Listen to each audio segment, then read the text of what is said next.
رضوان رضا صاحب، ایک طرف بیک ڈور کی باتیں مذاکرات کی، دوسری طرف گرینڈ اپوزیشن الائنس یا پھر مشترکہ احتجاج کی بھی گفتگو ہے، ٹھیک ہے. ساتھ ہی ساتھ پھر ہم یہ بھی دیکھ رہے ہیں کہ کل کی کوئی رات کی یہ خبر تھی، گزشتہ رات کی، کہ اون عباس پپی صاحب جو ہیں ان کی بھی کوئی گرفتاری عمل میں لائی گئی ہے، ان کے گھر بھی خاصی توڑ پھوڑ نظر آئی. پھر فیصل جاوید صاحب بھی جانا چاہ رہے تھے عمرے کے لیے میرے غالباً، ان کو بھی روک لیا گیا. سر کیا ڈاٹس کنیکٹ کریں گے آپ کہ اگر پس پردہ مذاکرات ہو بھی رہے ہیں تو جو پیرالل چیزیں چل رہی ہیں اس میں گنجائش نظر آتی ہے آپ کو؟ دیکھیے، اگر پس پردہ مذاکرات ہو رہے ہوتے تو یہ چیزیں نہ ہو رہی ہوتی. لاسٹ ٹائم بھی یہی ہوا تھا کہ ان کا اصرار تھا، جب حکومت نے مذاکرات کے لیے دعوت دی تو پی ٹی آئی کا اصرار تھا کہ ان سے تو ہم نے مذاکرات صرف دکھانے کے لیے کر رہے ہیں، ادروائز ہمارے تو اصل جگہ کے اوپر مذاکرات ہو رہے ہیں. اصل جگہ والوں نے ایک آدھ دفعہ اس بات کو ڈینائی بھی کیا، اور لیکن ان کی ڈینائل کو ہم نے کوئی زیادہ جگہ نہیں دی. ہم اسی بات کے اوپر سار دھنتے رہے کہ پی ٹی آئی کے اصل لوگوں سے، پاکستان کی اسٹیبلشمنٹ سے یا پاکستان کی فوج سے بیک ڈور کے اوپر مذاکرات ہو رہے ہیں، اور پی ٹی آئی کا اصرار بھی اسی پہ جاری رہا. پھر جب مذاکرات ٹوٹے اور بعد میں پتہ چلا کہ جب یہ پشاور سے چلے تھے چڑھائی کرنے کے لیے اسلام آباد، تو اس وقت جو کوارڈینیشن ہوئی تھی وہ اس کے اندر، چونکہ محسن نقوی صاحب شریک ہے اور محسن نقوی صاحب جو ہیں موجودہ حکومت میں کسی اور کے نمائندے سمجھے جاتے ہیں، تو انہوں نے تالیاں بجانا شروع کر دیں کہ ہمارا تو فوج کے ساتھ رابطہ ہو گیا. لیکن جب وہ چیزیں کولیپس کی تو پتہ چلا کہ جو کچھ دیکھا وہ خواب تھا، جو سنا وہ فسانہ تھا، ایسی کوئی بات ہی نہیں تھی. اب دیکھیے، اب وہ دوبارہ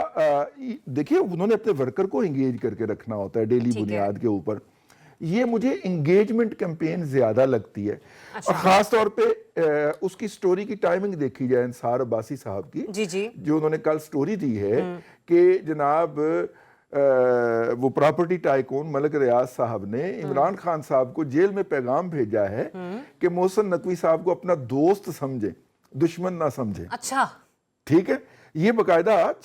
سٹوری چھپی ہے کہ آپ محسن نقوی کے خلاف کیمپین نہ کریں، اسے اپنا دوست سمجھیں، اس کو ٹارگٹ نہ کریں. آپ کو اگر کوئی ریلیف لے کے دینا ہے تو اس نے لے کے دینا ہے. تو میرا مطلب ہے کہ اس کے بعد یہ پوری کیمپین بلڈ اپ کی گئی کہ ہمارے بیک ڈور کے اوپر مذاکرات ہو رہے ہیں. تو مجھے یہ لگتا ہے کہ وہ انگیجمنٹ زیادہ لگتی ہے اپنے کارکن کی. میرا نہیں خیال کہ وہ یہ خبر یا یہ سپیکولیشن اس لیول پہ ہے کہ جن سے وہ مذاکرات کا دعویٰ کر رہے ہیں وہ ڈینائی بھی کریں اس کو جا کے، یا اس کی کنٹراڈکشن بھی جاری کریں. ٹھیک ہے. فیضی صاحب مجھے یہ بتائے گا، جب یہ خبر جس کا ہم لوگ حوالہ دے رہے ہیں انصار عباسی صاحب کی رپورٹ کا، اسی رپورٹ میں انہوں نے یہ بھی کہا، جیسے کہ میں نے ولی صاحب سے بھی سوال کیا تھا، کہ وہاں پر جن سے مذاکرات کا وہ دعویٰ کر رہے ہیں وہ لوگ ناراض دکھائی دیتے ہیں کہ بھئی جو آپ ہمارے اگینسٹ یہاں پہ سوشل میڈیا کیمپین کر رہے ہیں، کم سے کم اس کو تو تھوڑا روکا جائے یا اس کو تو بند کیا جائے. اور پاکستان تحریک انصاف میں بھی کچھ ایسے لوگ موجود ہیں جو کہ یہ سین مائنڈ رکھتے ہیں کہ اس قسم کی جو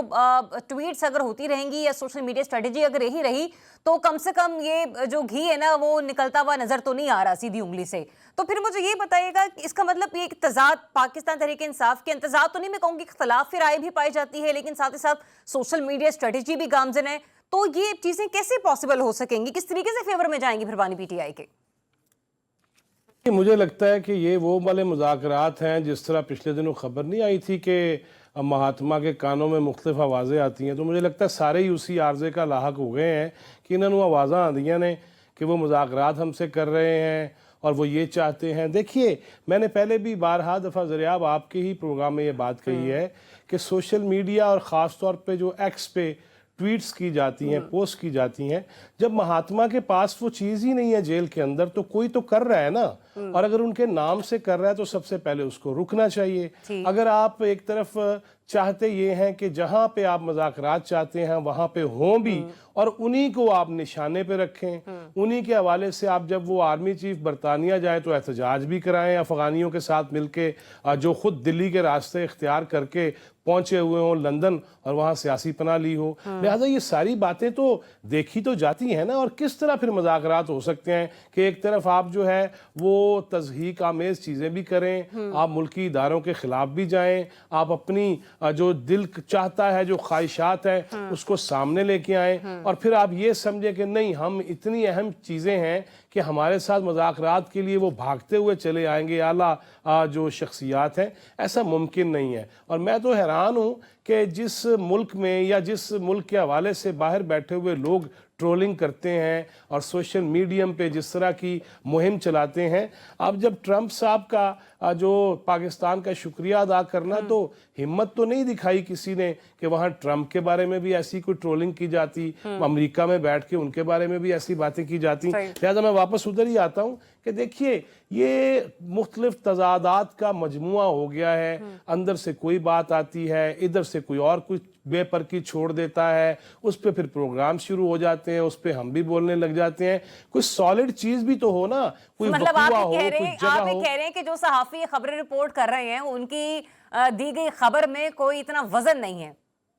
نہیں دیکھیں, یہ ذرائع سے چلا دینا یا کسی پی ٹی آئی کے لیڈر سے بات کر کے, اور دیکھیں میں وہ عباسی صاحب ہوں یا جو بھی میرے دیگر دوست ہوں, بات یہ ہے کہ اگر میں پی ٹی آئی کے کسی لیڈر سے تھوڑی سی بات کروں اپنی خواہش کے مطابق اور اس کے بعد مجھے ویسا جواب مل جائے اور اس کو میں شاید سرخیاں بنا دوں, تو یہ میں نہیں سمجھتا. لیکن فیصل صاحب کیا ہم یہ کہہ سکتے ہیں کہ ایک طریقے سے چلے کچھ ہو نہ ہو, فی الحال رہائی ممکن ہو نہ ہو, اداروں نے فیصلہ کرنا ہے, عدالتوں نے فیصلہ کرنا ہے, ان کے کیسز پہ ڈیپینڈ کرتا ہے, لیکن ایک لیول پہ ہم کہہ سکتے ہیں کہ نفسیاتی اعتبار سے بانی پی ٹی آئی یا پاکستان تحریک انصاف یہ جنگ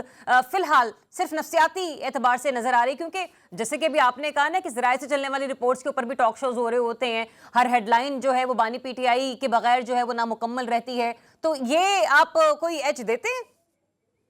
دیکھیں یہ پچھلے دنوں دیکھا آپ نے بھی سنا, میں نے بھی سنا کہ بڑے ناراض ہیں مہاتما بانی صاحب اور پھر محترمہ پیرنی صاحبہ کہ جی ہماری رہائی کے لیے کیوں نہیں احتجاج ہو رہا جیل کے باہر, کیا کر رہی ہے قیادت, اور ہم اصل ایجنڈا تو وہ جو ہم سنتے تھے نا کہ وہ تو چاہے تو ایک دن میں باہر آ سکتا ہے, وہ تو قوم کے لیے جیل میں بیٹھا ہوا ہے. اب وہی کہہ رہے ہیں کہ ساڈے لیے کچھ کرو. لہٰذا یہ ساری وہ چیزیں ہیں جس میں جو اس وقت جو جماعت کی یا تنظیم کی قیادت کر رہے ہیں ان کے بیانات بھی آپس میں نہیں مل رہے. جو اب کہیں نہ کہیں یہ باتیں آپ کو پتہ ہے کہ منظر عام پر آتی رہی ہیں کہ جو کچھ انہیں چیزیں پیش کی جاتی رہی ہیں اس کے اوپر وہ فی الحال مطمئن نہیں ہیں. بانی پی ٹی آئی کچھ اور مانگ رہے ہیں, دینے والے کچھ اور دینا چاہ رہے ہیں, تو کہیں نہ کہیں یہ تو کہا جا سکتا ہے کہ اگر وہ آنا چاہیں تو وہ اس جو مل رہا ہے اس کے اوپر آ سکتے ہیں, لیکن وہ شاید اس سے کچھ زیادہ چاہ رہے ہیں. دیکھیں زیادہ تو رہائی ہے نا, اور وہ کیا چاہتے ہیں. اور میں تو مجھے ویسے ایک چیز کی ضرور خوشی ہوتی, اگر پریشر ڈالنا تھا نا تو اگر عمران خان صاحب کے صاحبزادے دبئی میچ دیکھنے پہنچ سکتے ہیں تو وہ پاکستان آ کے اپنے ابا جی کو بھی دیکھ لیتے نا, تو ایک اور پریشر ہوتا, نوجوانوں پہ بھی ایک اخلاقاً بھی وہ ہو جاتا. لیکن جب آپ اپنے بچے ملنا نہیں چاہ رہے اور قوم کے بچوں کو چاہ رہے ہیں وہ الٹا کے رکھ دے سب کچھ سوشل میڈیم پہ, ان کو رکنا ہوگا. اور میں نے پہلے بھی آپ کے پروگرام میں کہا تھا ایسی ٹویٹ سے رک جائیں تو معاملات شاید کوئی بہتری کی طرف چلے جائیں, لیکن اکڑ بھی دکھانی ہے, بدماشی بھی دکھانی ہے, اور پھر کہنا کہ گل بھی ساڈی منو. سوشل میڈیا جو ہے آپ یہ کہہ رہے ہیں کہ گلے پڑ رہا ہے بانی پی ٹی آئی کے.